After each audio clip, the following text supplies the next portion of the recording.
We've all been there, staring at our phone, wondering if sending that "Hey, how are you?" is a terrible idea or a bold move. So, should you text your ex? In this video, we're breaking down the truth behind texting your ex, when it might be okay, when it's better to pause, and how to make that choice without losing yourself in the process.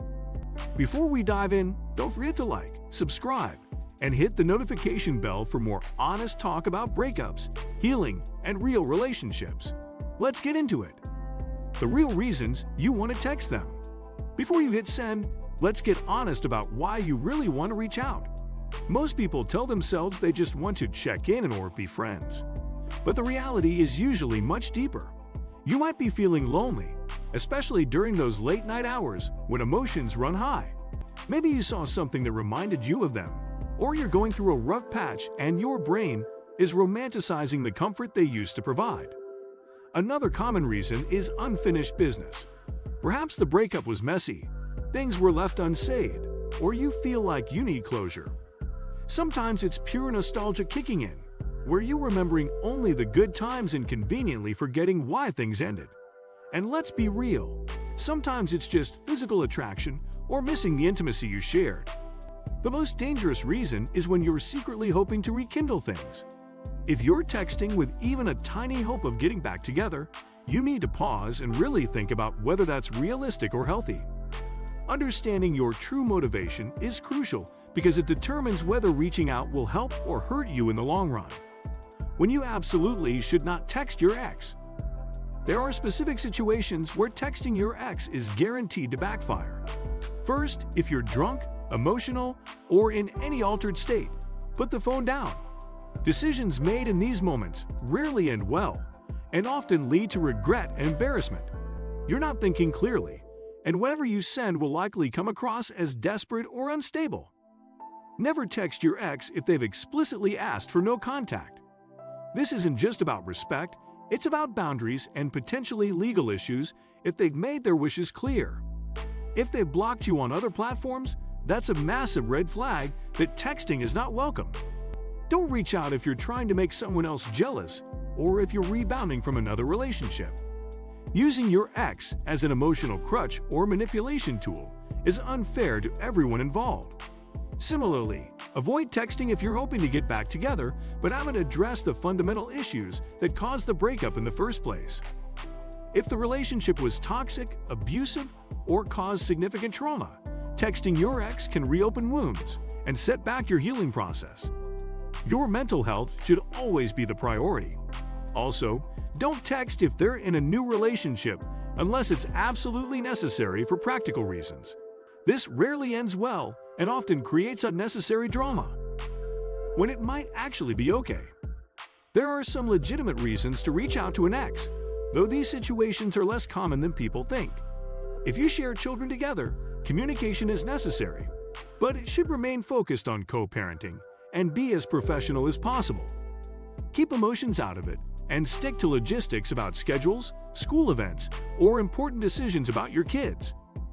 Practical matters like shared possessions, financial obligations, or paperwork sometimes require contact. In these cases, keep the conversation strictly business. Be direct, polite, and avoid bringing up personal topics or relationship history. If enough time has passed, both of you have moved on completely, and you genuinely want to establish a friendship with no romantic undertones, it might be possible. However, this usually requires years, not months, and both parties need to be in completely different life stages. Even then, proceed with extreme caution. Sometimes people reach out to apologize for their behavior during the relationship or breakup. This can be healthy if it's genuinely about making amends and not about getting a response or reopening dialogue. However, remember that apologies are for the other person's benefit, not yours, and they may not want to hear from you at all. The psychology behind the urge. Understanding why you feel compelled to text your ex can help you make better decisions. Our brains are wired to seek closure and resolution, which is why unfinished business feels so uncomfortable.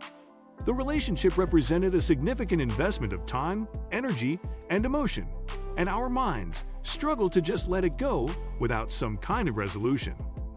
There's also the familiarity factor. Your ex was your go-to person for support, conversation, and companionship. When you're feeling vulnerable or lonely, it's natural for your brain to default to reaching out to them, even when it's no longer appropriate or healthy. Social media makes this worse by keeping your ex visible in your life through posts, stories, and mutual friends. This constant reminder makes it harder to move on and increases the temptation to reach out.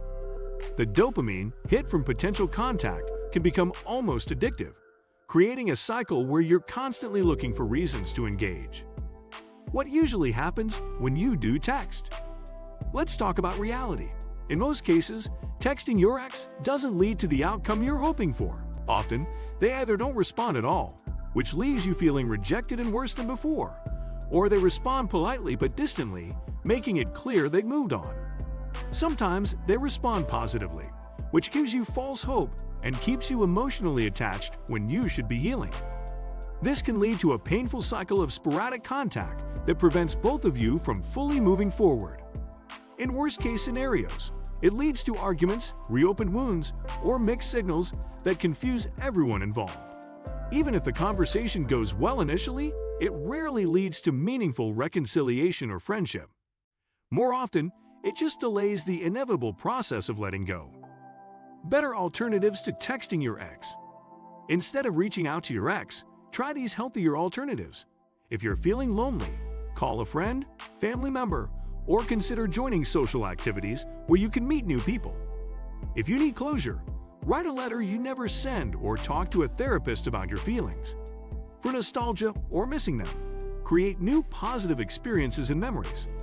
Focus on self-improvement activities like exercise, learning new skills, or pursuing hobbies. If you're bored, find engaging activities or consider volunteering for causes you care about. Moving forward without contact. The truth is, healing from a breakup requires space and time away from your ex. Every time you reach out or respond to their contact, you're essentially resetting your emotional recovery process. It's like picking at a scab. It prevents proper healing and often makes things worse. Focus on building a life that doesn't revolve around your past relationship. Develop new routines, strengthen other relationships, and invest in personal growth. The goal isn't to forget your ex or pretend the relationship never mattered, but to reach a point where contacting them feels unnecessary rather than urgent. Sometimes the urge to text your ex is really just a search for closure, comfort, or clarity, and that's okay. But before you hit send, ask yourself, am I reaching out from strength or from pain? If you've ever wrestled with this question, drop your thoughts or story in the comments. Someone else might be facing the same thing. And for more grounded, real-world advice on love and letting go, don't forget to subscribe and tap that bell. See you in the next one.